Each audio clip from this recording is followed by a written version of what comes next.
Αδέρφια μου, στη σελίδα 153, Δευτερονόμιο, αριθμοί,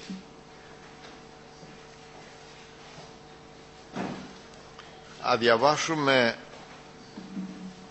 από το Κάπα κεφάλαιο και 14 εδάφιο στη σελίδα 1053.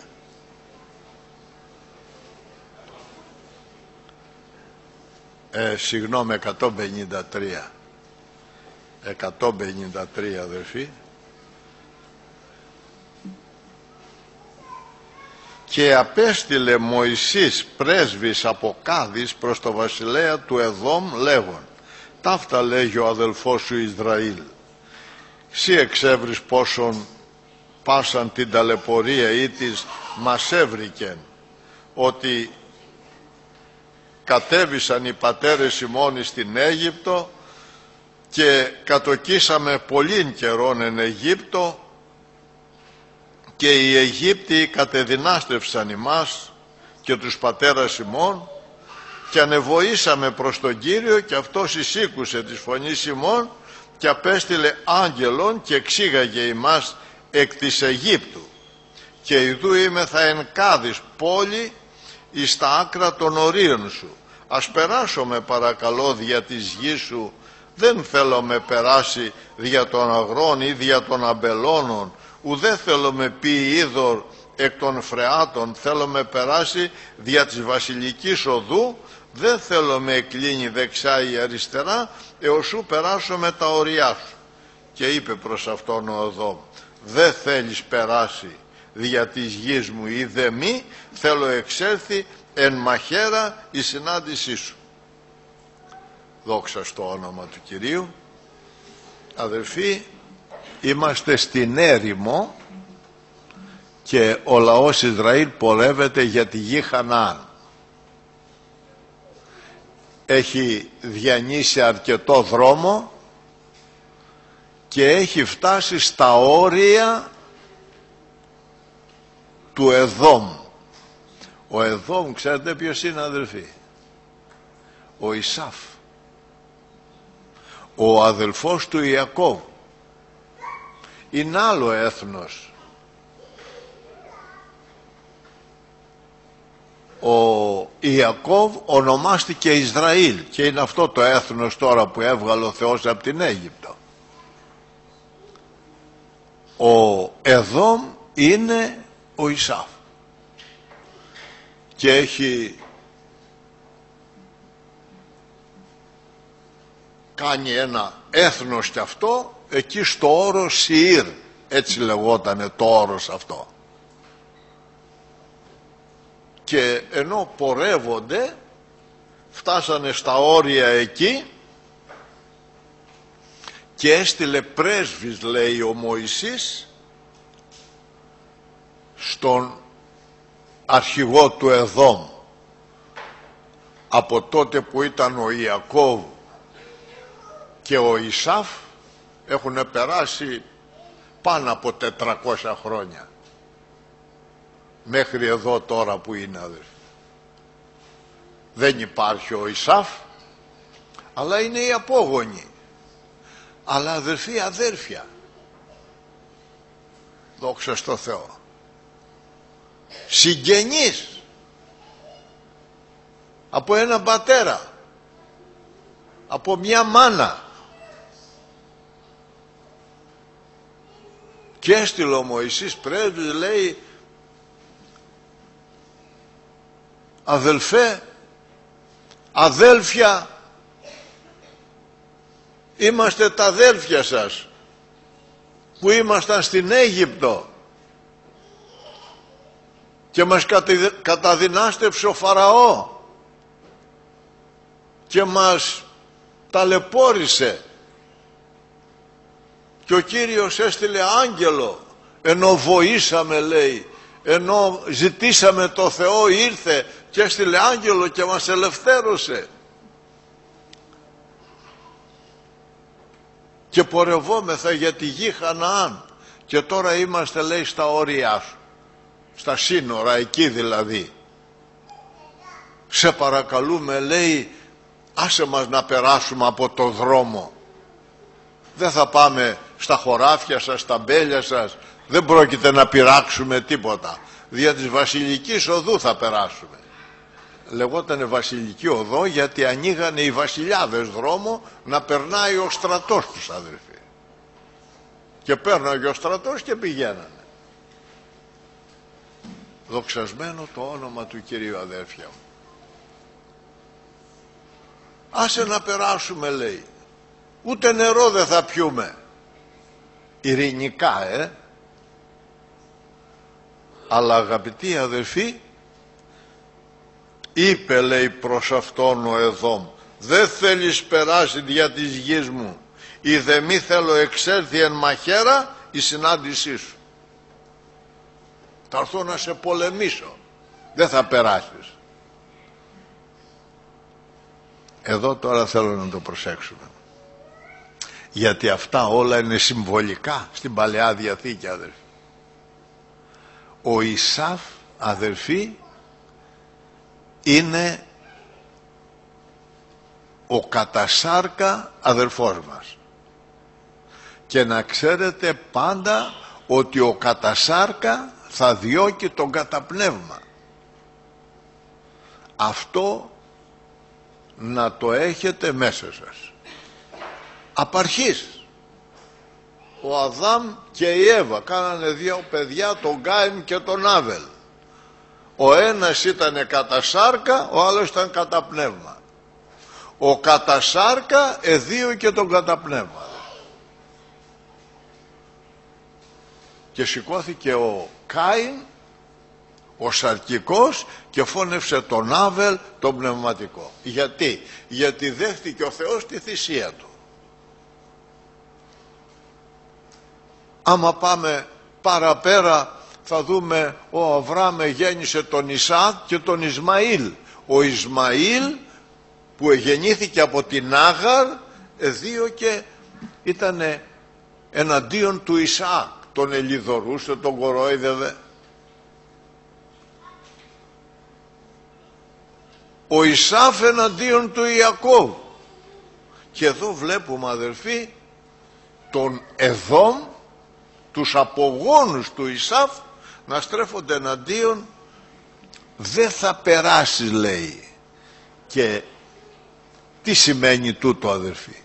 Δεν θέλει, αδελφοί μου, ο διάβολος να προχωρήσουμε αυτό το δρόμο για τη γη Χαναάν. Για μας είναι ο ουρανός, βέβαια. Θέλει να μας σταματήσει. Θέλει να σου κόψει την πορεία. Όχι, δεν θα περάσεις, λέει. Αγαπητοί αδελφοί, πρέπει όμως να τον δαμάσουμε το σαρκικό άνθρωπο. Δόξα στο Θεό. Θυμόσαστε τον Αμαλίκ που πρώτα στάθηκε μπροστά? Ο πρώτος εχθρός ήταν ο Αμαλίκ. Στάθηκε εκεί, δεν θα περάσει, θα σπράξουμε το δρόμο. Εδώ βλέπετε ο Εδώμ τώρα, που θα έπρεπε να φανεί φιλόξενος. Ο αδερφός μας ο Ιακώβ περνάει, ο Ισραήλ, να τον αφήσουμε να περάσει και να του κάνουμε και το τραπέζι? Τίποτα. Εναντιώνεται, αδελφοί, ο σαρκικός άνθρωπος. Και πού θα πάμε τώρα? Στους σαρκικούς χριστιανούς, τους κατασάρκα χριστιανούς που έχουν το όνομα χριστιανοί αλλά δεν ζουν χριστιανική ζωή, αδελφοί. Και στρέφονται εναντίον των καταπνεύμα αδελφών. Και αρχίζουν εκεί, δόξα στο Θεό, να μας δυσφημίσουν, να μας πληγώσουν, να μας στενοχωρήσουν. Επίθεση. Δόξα στον Κύριο. Αυτά πρέπει να τα περιμένουμε. Μην νομίσεις, αδελφέ μου, ότι θα σε καλωσορίσουνε. Όχι. Μα ο αδελφός μου, αδελφός, ο κατασάρκα αδελφός, Όταν βλέπετε ανθρώπους οι οποίοι, αδερφοί, στρέφονται εναντίον των Αγίων, εναντίον της Εκκλησίας, εναντίον των εργατών, να φεύγετε μακριά. Όταν ακούτε συκοφαντίες, όταν ακούτε κατηγορίες, να φεύγετε μακριά. Δεν είναι το πνεύμα του Χριστού εκεί. Δόξα στο Θεό. Ποιος είναι ο κατήγορος των αδελφών ημών? Είναι ο διάβολος. Κατηγορεί έμεσα, άμεσα, με υπονοούμενα. Δόξα στο Θεό. Πάρα πολύ θα προσέξουμε, αδέρφια μου. Ευλογημένο να είναι το όνομα του Κυρίου. Όχι, λέει, δεν θα περάσεις. Και οι Ισραήλ λοιπόν προς αυτόν, στο 19 διαβάζω, εμείς διαβαίνουμε δια της λεωφόρου, κι αν εγώ και τα κτήνη μου πίωμεν εκ του ύδατος σου, θέλω πληρώσει αυτό. Θέλω διαβεί μόνο επιποδός ουδέν άλλο. Ο δε είπε, δεν θέλεις διαβεί, και εξήλθω εδώ με εναντίον αυτού με τα πολλού λαού και ενχειρεί ισχυρά. Βλέπετε, αδερφοί, ξαναέστειλε ο Μωυσής και λέει, εμείς διαβαίνουμε δια της λεωφόρου, από τη Βασιλική Οδό. Έχουν αυτό το δικαίωμα, από το δρόμο θα πάμε. Αλλά βλέπετε, αδελφοί, ο Ισαάκ, ο σαρκικός χριστιανός. Υπάρχουν οι σαρκικοί χριστιανοί, αδελφοί, οι οποίοι δεν αρέσουν στο Θεό και εμποδίζουν και εκείνους οι οποίοι θέλουν να κάνουν το θέλημα του Θεού. Ευλογημένο το όνομα του Κυρίου. Και λέει, δεν θα περάσεις, ούτως ηρνήθη ο Εδώμ να δώσει διάβαση στον Ισραήλ δια των ορίων αυτού, και εξέκλεινε ο Ισραήλ από αυτού. Και πέρασε, έκανε, καταλαβαίνετε, ένα έθνος να το παρακάμψεις, αν παραδείγματος χάρη ήταν να περάσει, ξέρω εγώ, από τη Ιγουμενίτσα να πάει στην Τουρκία, λέει όχι, δεν θα περάσεις. Είναι αναγκασμένος να πάει κάτω εκεί στην Πελοπόννησο, να γυρίσει από κάτω. Παράδειγμα φέρνω. Μήνες θα περπατάει. Δόξα στο Θεό. Και το έκανε αυτό. Δεν ήθελε να πολεμήσει ο Μωυσής τον αδελφό του. Δόξα στο Θεό. Αυτή είναι, αδελφοί, η συμπεριφορά των κατασάρκα χριστιανών, που λέει αδελφός, αλλά σου φράζει το δρόμο. Μα πάμε για τη γη Χαναάν. Δεν θέλω να πας, λέει. Δεν θέλω να πας. Ο σαρκικός άνθρωπος, αδελφοί. Και προχωράμε στο 22. Και σηκώθησαν οι Ισραήλ πάσα η συναγωγή από Κάδης και ήλθον εις το όρος Ορ. Πορεία, προχωρήσανε, φτάσανε στο όρος Ορ, και ελάλησε Κύριος προς τον Μωυσήν και προς τον Ααρών εν το όριο Ορ πλησίον των ορίων της γης Εδώμ λέγον, ο Ααρών θέλει προστεθεί στον λαόν αυτού, διότι δεν θέλει εισέρθει στην γη την οποία έδωκα εις τους Υιούς Ισραήλ, επειδή πειθήσατε εις τον λόγον μου εις το είδωρ Μεριβά. Λάβε τον Ααρών και Ελεάζαρ τον ιών αυτού και αναβίβασον αυτούς εις το όρος Ορ, και έκδισον τον Ααρών τη στολήν αυτού και ένδισον αυτήν Ελεάζαρ τον ιών αυτού. Και ο Ααρών θέλει προστεθεί εις τον λαόν αυτού και θέλει αποθάνει εκεί. Και έκαμε ο Μωυσής καθώς προσέταξε ο Κύριος, και ανεβίβασε εις το όρος Ορ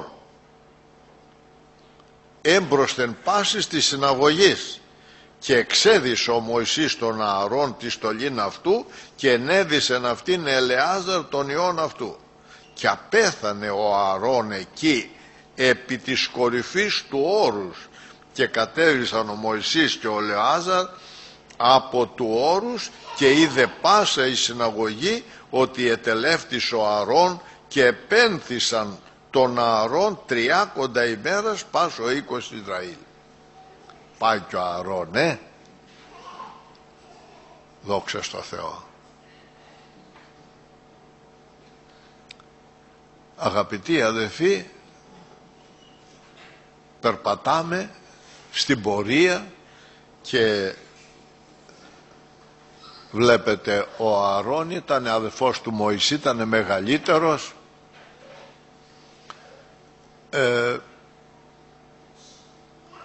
Δεν θα μπει, λέει ο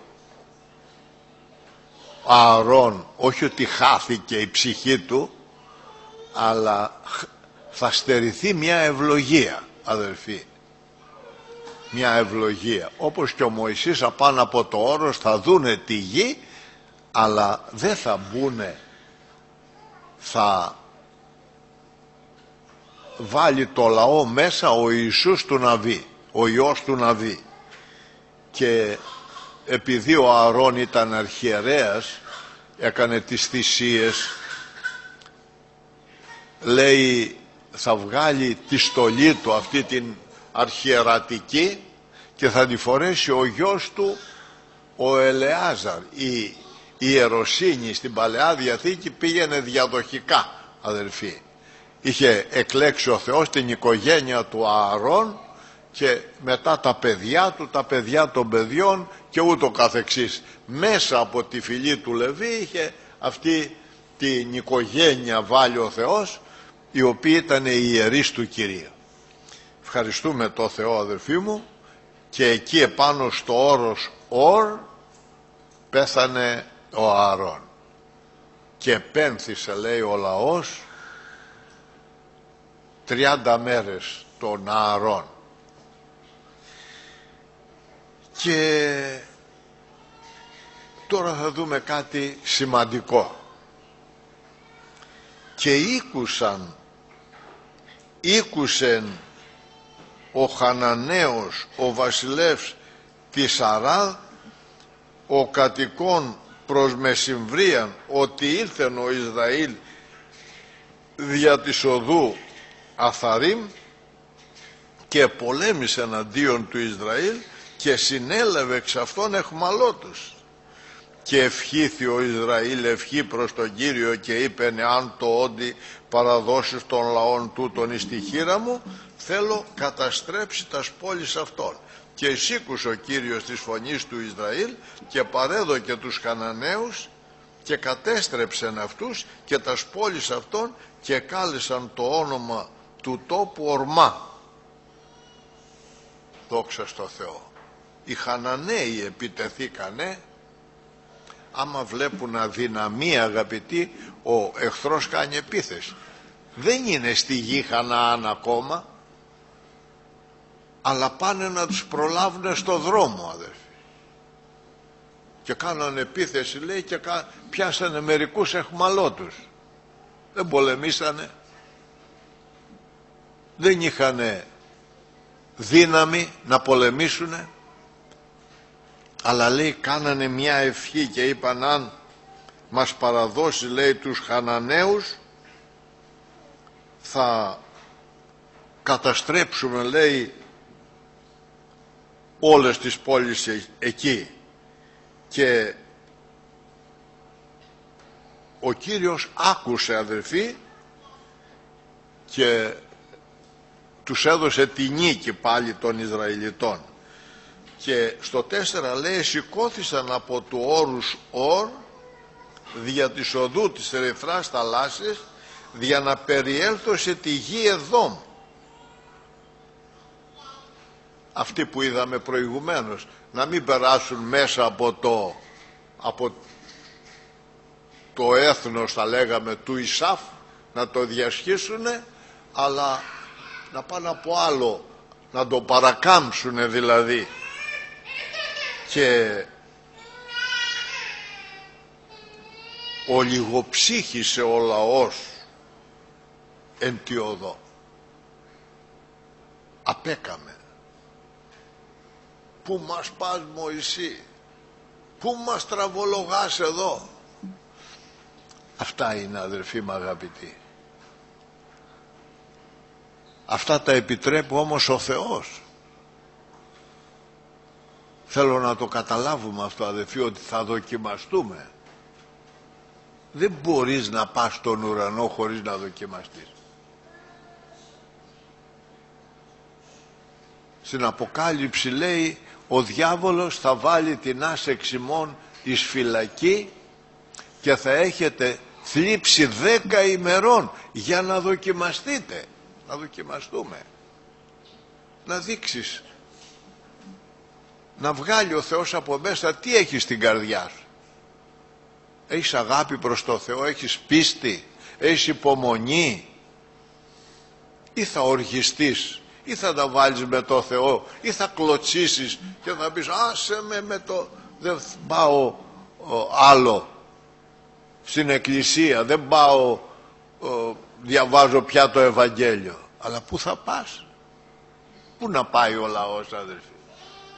Πας στην Αίγυπτο? Θα πας κάτω από το μαστίγιο του Φαραώ? Θα πας εκεί που δεν υπάρχει ελπίδα? Πού να πας? Τι θα κάνουμε εδώ? Θα κάνουμε υπομονή, αγαπητοί αδελφοί, θα περάσει η δοκιμασία και ο Θεός θα μας δώσει εκείνο που υπόσχεται. Δεν θα αποκάμουμε, ούτε θα παραδοθούμε στον εχθρό. Γιατί εδώ, αδελφοί, λυπήθηκε ο Θεός και ελάλησε ο λαός κατά του Θεού και κατά του Μωυσέως λέγοντας, γιατί αναβίβασας ημάς εξ Αιγύπτου για να αποθάνομαι εν τη ερήμο, διότι άρτος δεν είναι και είδωρ δεν είναι και η ψυχή ημών αηδίασε των άρτων τούτων των ελαφρών. Μην το πεις ποτέ αυτό, αδερφέ. Ξέρετε ποιος ήταν αυτός ο άρτος που αηδιάσανε? Το μάνα, η καλύτερη τροφή. Ποιο είναι το μάνα για μας? Ο Λόγος του Θεού. Τον βαρέθηκες, αδερφέ? Μερικοί τον βαριώνται. Πάλι στην εκκλησία θα πάμε, πάλι κήρυγμα θα ακούσουμε. Δεν καθόμαστε εδώ στην τηλεόραση να φάμε κανένα ειδωλόθητο. Όχι, αδελφοί. Δόξα στο Θεό. Ποτέ να μην το πούμε το μάνα. Αηδίασε, λέει, αηδιάζεις το λόγο.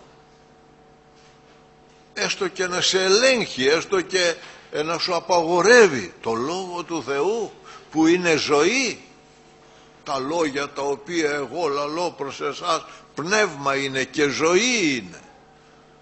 Τους βάλανε τους μαθητάς στη φυλακή και πήγε ο άγγελος του Κυρίου και τους έβγαλε έξω και τους λέει, πηγαίνετε να μιλήσετε στο λαό τους λόγους της ζωής ταύτης. Τι λες, αδερφέ μου? Αηδίασε η ψυχή ημών αυτό τον άρτο τον ελαφρύ. Θέλουμε βαριά φαγητά. Ποια είναι τα βαριά? Τα σκόρδα, τα κρεμμύδια, τα πράσα. Αυτά θέλουν. Δεν θέλουν τον ελαφρύ άρτο.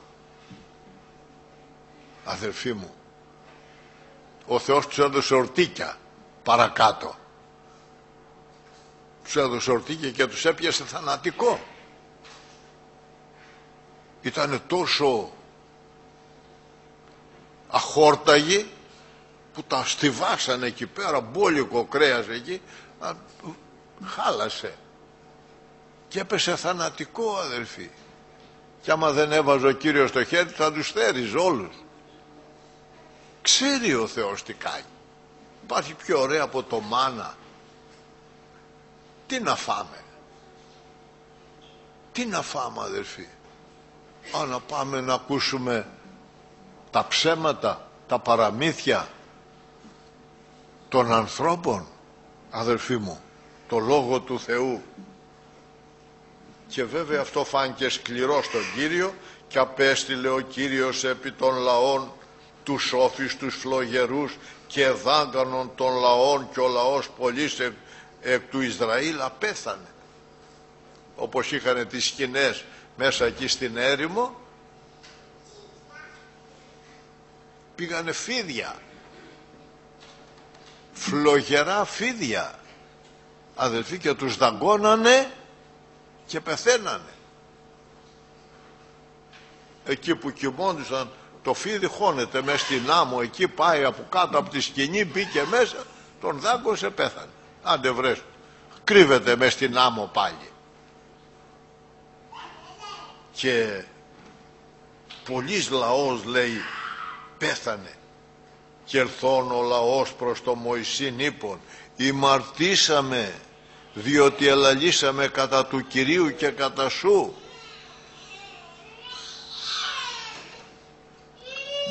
Πρέπει, αγαπητοί αδελφοί, να έρθει κρίση για να ταπεινωθούμε, να καταλάβουμε το λάθος μας. Ο χριστιανός, αδελφοί,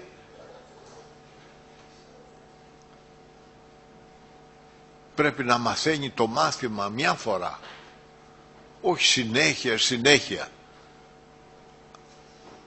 Ελαλήσαμε, λέει, κατά του Κυρίου και κατά σου.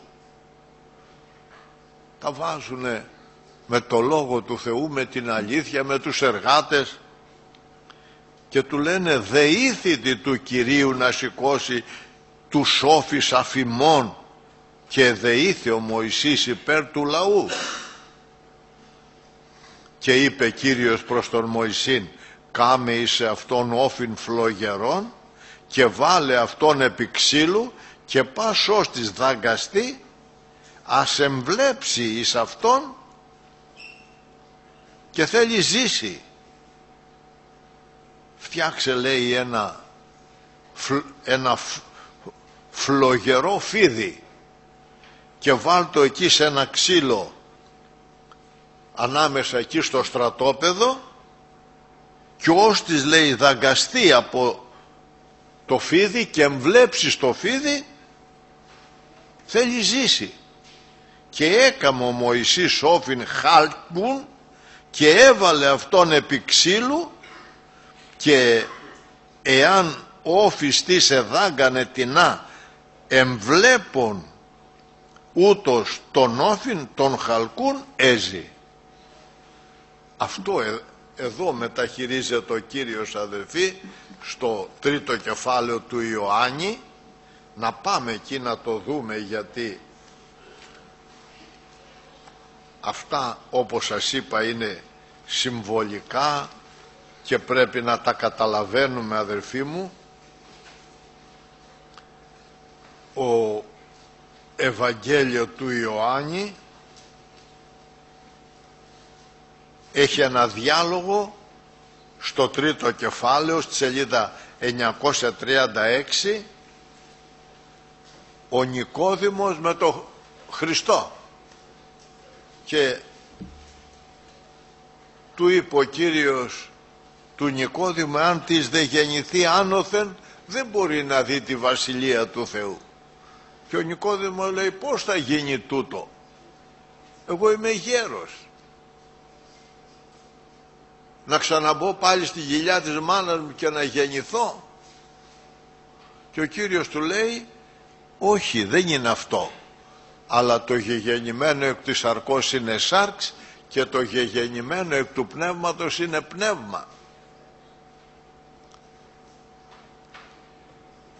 Είναι, αδελφοί, η αναγέννηση. Και στο 10 εδάφιο, στο 9 μάλλον, λέει, απεκρίθη ο Νικόδημος και πώς δύναται να γίνω εσύ ταύτα? Και απεκρίθη ο Ιησούς και είπε, σύ είσαι ο διδάσκαλος του Ισραήλ και ταύτα δεν εξεύρεις? Αληθώς, αληθώς συλλέγω ότι εκείνο το οποίο εξεύρωμε λαλούμε και εκείνο το οποίο είδαμε μαρτυρούμε και τη μαρτυρία ημών δεν δέχεστε. Εάν τα επίγεια σας είπων και δεν πιστεύετε, πώς εάν σας είπω τα επουράνια θέλετε πιστέψει? Μιλάει ο Κύριος με τον Νικόδημο. Αυτός είναι Φαρισαίος, νομοδιδάσκαλος, κορυφή του Ισραήλ.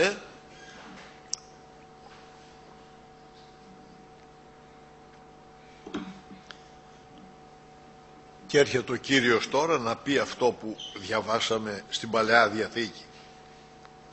Και ουδής ανέβη στον ουρανόν ημιο κατά βάση εκ του ουρανού ο Υιός του ανθρώπου όν εν το ουρανό.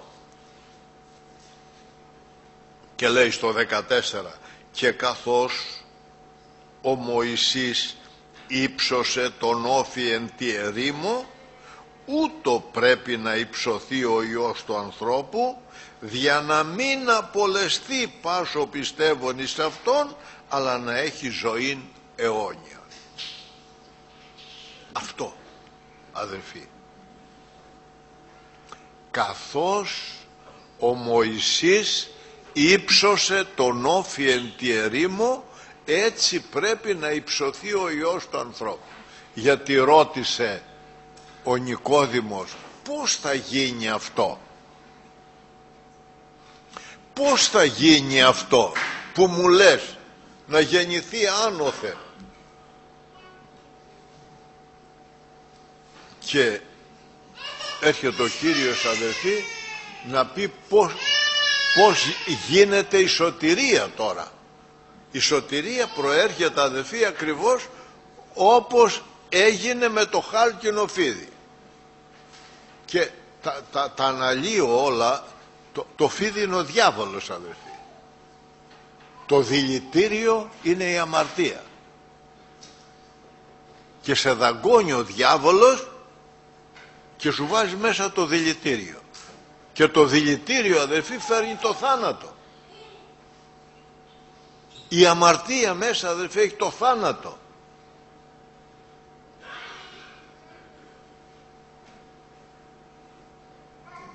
Πώς να εξουδετερωθεί το δηλητήριο που μας δάγκωσε? Γιατί μας έχει δαγκώσει, όλο τον κόσμο τον έχει δαγκώσει ο διάβολος.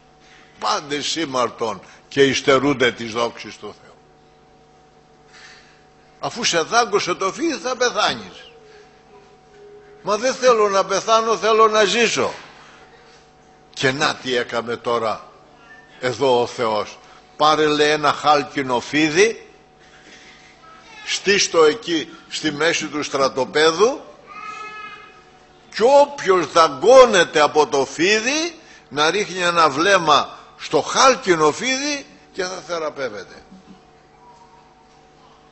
Αγαπητοί αδελφοί, και προχωράει στο 16 και μας το λέει ακόμα πιο απλά, διότι τόσον ηγάπησε ο Θεός τον κόσμο, ώστε έδωκε τον Υιόν αυτού το μονογενή, για να μην απολεστεί πάσο πιστεύων εις αυτόν, αλλά να έχει ζωήν αιώνια. Δηλαδή στη θέση αυτή που ήταν το χάλκινο φίδι, αδελφοί, πήγε ο Χριστός. Και ενώ εμείς, ο άνθρωπος, τον έχει δαγκώσει το φίδι, του έχει βάλει μέσα το δηλητήριο, του έχει βάλει μέσα την αμαρτία και περιμένει το θάνατο να έρθει, αδελφοί, για να μην έρθει ο θάνατος πρέπει ο άνθρωπος να βλέψει όχι στο χάλκινο φίδι τώρα, αλλά να βλέπει στο σταυρό του Χριστού. Γιατί τον παραβάλει με φίδι? Γιατί ο Χριστός επάνω στο σταυρό, αδελφοί, έγινε κατάρα υπέρ ημών. Εκεί απάνω ο Κύριος έβαλε την ανομία πάντων ημών στο σώμα αυτό του Κυρίου μας. Έθεσε επ' αυτόν, λέει, τας ανομίας πάντων ημών. όπως το φίδι έχει δηλητήριο μέσα, αυτό το δηλητήριο ο Κύριος το συσσόρευσε επάνω στον Κύριο, επάνω στο Σταυρό. Αυτός λέει εσήκωσε τας αμαρτίες ημών. Και όταν ρίχνουμε, αδελφοί, με ένα βλέμμα πίστεως επάνω στο Σταυρό του Χριστού, ενώ έχουμε μέσα μας το θάνατο, έχουμε το δηλητήριο που μας δάγκωσε ο Σατανάς, αυτός ο θάνατος, αυτή η αμαρτία, αυτό το δηλητήριο φεύγει και πάει πάνω στον Χριστό. Φεύγει ο θάνατος και έρχεται σε μας η ζωή, ίαση. Δόξα στο Θεό. Και το ερώτημα είναι δύσκολο? Μας στοιχίζει πολύ αυτό το οποίο έχει κάνει ο Θεός, αδελφοί, για τη σωτηρία μας? Στοιχίζει πολύ στον άνθρωπο. Αν ο άνθρωπος δηλαδή απολεστεί, ποιος θα φταίει? Ο Θεός? Δεν θα φταίει ο Θεός, αδελφοί, γιατί ο Θεός έκαμε ό,τι ήταν δυνατόν για να μην πεθάνεις. Κι αν πεθάνεις, κι αν απολεστείς, η ευθύνη δεν θα είναι στο Θεό, αλλά θα είναι σε σένα. Δόξα στο Θεό. Εκείνοι ήταν εκεί στη σκηνή, τους δάγκωνε το φίδι, ένα βλέμμα έριχνε επάνω στο χάλκινο φίδι και έφευγε ο θάνατος και θεραπευότανε. Αυτό κάνουμε κι εμείς, αδελφοί. Ο Χριστός έκαμε τη σωτηρία τόσο απλή. Τι να κάνω για να σωθώ, λέει ο δεσμοφύλακας? Πίστευσον εις τον Κύριον Ιησούν Χριστόν και θα σωθείς. Απλά. Δόξα στο Θεό. Μπορώ να πω, σας έχω πει κι άλλες φορές, γιατί να με κάνει ο Θεός να διψάω? Σε έχει κάνει να διψάς, αλλά να το νεράκι, και από εδώ και από εδώ. Σου έχει δώσει αυτό το νεράκι. Άμα κάτσω και δεν πιω, δεν θα φταίει ο Θεός γιατί με έκαμε να διψάω. Θα φταίω εγώ που δεν πίνω το νερό για να μην πεθάνω. Αλλιώς θα πεθάνω. Και θα ευθύνουμε εγώ, όχι ο Κύριος, αδελφοί. Το λέω αυτό και το παραβάλλω με γιατί να γίνουμε εγώ αμαρτωλός? Ο Αδάμ αμάρτησε, εγώ τα φταίω, Σατανάς φταίει, εγώ θα... Ναι, αδελφέ μου, δεν φταίς. Δεν σου λέει ο Θεός ότι φταίς γιατί είσαι αμαρτωλός, αλλά φταίς γιατί δεν παίρνεις τώρα αυτό που δίνει ο Θεός. Δεν το πουλάει, σου το δίνει δώρο. Γιατί το παίρνει? Άρα θέλεις το θάνατο. Με έφαγε το φίδι, ήρθε μέσα μου το δηλητήριο. Λέει ο Θεός, θέλεις να ζήσεις? Ναι. Ρίξε ένα βλέμμα επάνω στο σταυρό του Γολγοθά. Όχι, δεν θέλω. Τότε θέλει να πεθάνεις. Δεν θέλει να ζήσεις. Αυτό κάνουν οι άνθρωποι, αδελφοί. Θα είναι αναπολόγητοι. Αναπολόγητοι. Δεν πουλάει ο Θεός, αδελφοί. Χαρίζει. Να πλώσουμε το χέρι. Να πλώσουμε το χέρι. Να του πούμε, Κύριε, σε ευχαριστώ γιατί η σωτηρία μου εστίχησε σε σένα, δεν στοιχίζει σε μένα. Εσύ έστειλες το μονογενή σου Υιό από τον ουρανό και λέει τόσον αγάπησε ο Θεός τον κόσμο και μέσα εκεί είμαι κι εγώ και εσύ, ώστε έδωκε τον Υιόν αυτού το μονογενή. Γιατί τον έδωκε? Για να μην απολεστεί πάσο πιστεύων εις αυτόν, αλλά να έχει ζωή αιώνιο. Όχι να έχει ζωή 100 χρόνια, 200, αιώνια. Δεν αξίζει, αδελφοί. Ο Θεός το λέει, ο αληθινός.